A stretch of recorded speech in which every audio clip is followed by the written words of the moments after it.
Hey gang, this is Ryan Cozy with the Chapel. I hope and pray that everybody's doing well. I just wanted to give a brief update as it relates to circle groups and just how we're doing as leaders and how we can be growing in our own spiritual formation and just making sure that we're staying in tune with maybe the things that God is putting on our hearts to lead others in. I had an opportunity a couple of days ago to do a devotional for our senior team here at the chapel, and so it seemed to be received well, which is always good. It's better to make a strike than a gutter when you're asked to do a devotional. So I've done gutters before.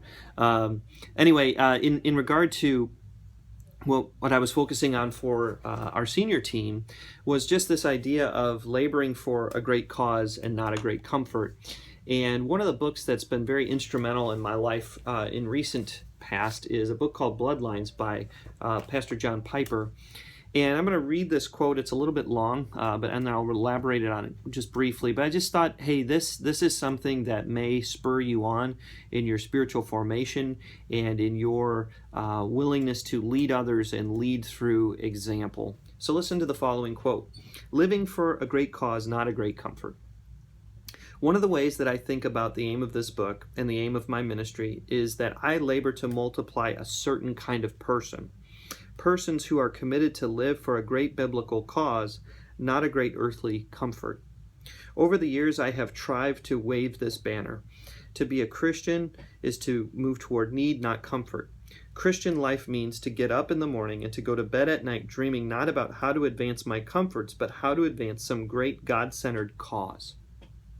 When we speak of multiplying and growing, we mean raising up a people who don't spend themselves day and night pursuing self-preservation and self-exaltation and self-recreation, but who pursue something bigger and greater than themselves for their family or their church. What is the greater cause you are living for? When I preach, for example, on the Martin Luther King holiday weekend and on the following Sanctity of Life Sunday, what I am asking, whether I say it every time or not, is this. Are there some of you, perhaps hundreds of you, who will say, it is the grand cause of my life to magnify Jesus Christ through the God-centered, Christ-exalting, Bible-saturated racial justice, racial diversity, and or racial harmony?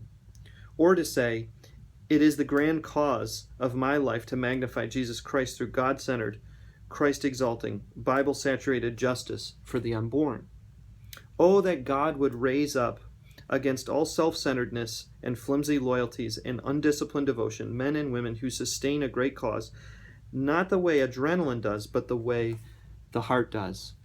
Adrenaline produces a spurt of energy, then lets the body drop.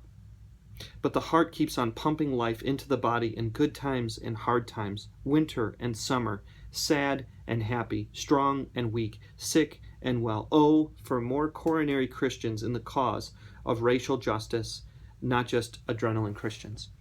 Now, this book is actually positioned toward a conversation around racial reconciliation, and so that's been something that the Lord has just been putting on my heart for the last handful of years, and so I try to read around this subject and learn and position myself relationally with people where I'm just learning, in this process. But for me, above and beyond that, just for the sake of envisioning our leaders with circle groups, is the idea of being an adrenaline Christian versus a coronary Christian.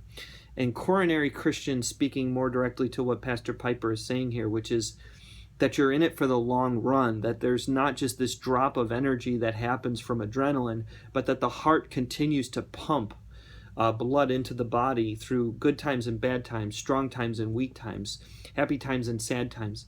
And I just want to challenge us as leaders and just ask the question lovingly. I'll ask it of you, and I ask it of myself. Are you leading through adrenaline, or are you leading through being a coronary Christian?